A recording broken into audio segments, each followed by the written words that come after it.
আসসালামু আলাইকুম আপু, আমার নাম লিজা। এই ঘটনাটি ঘটেছিল আমার গ্রামেরই পরিচিত এক নানার সাথে। সেই নানা শুটকি বিক্রি করত। একদিন হাট থেকে বাড়ি ফিরতে ফিরতে তার বেশ রাত হয়ে যায় এবং আজকে কিছু শুটকিও বেঁচে গিয়েছে, যেগুলো সে ভেবেছে কালকে বিক্রি করবে। তার বাড়ি ফিরতে হলে নৌকা দিয়ে নদী পার করতে হয়। সে তার শুটকির ঝুড়ি নিয়ে নৌকা পার হচ্ছিল।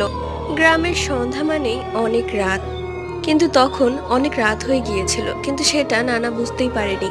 হঠাৎ করে নৌকাটা কেমন যেন দুলতে শুরু করে। একটু পর পানি থেকে একটি কালো হাত নৌকায় উঠে আসে এবং সেই শুটকির ঝুড়িতে যায়।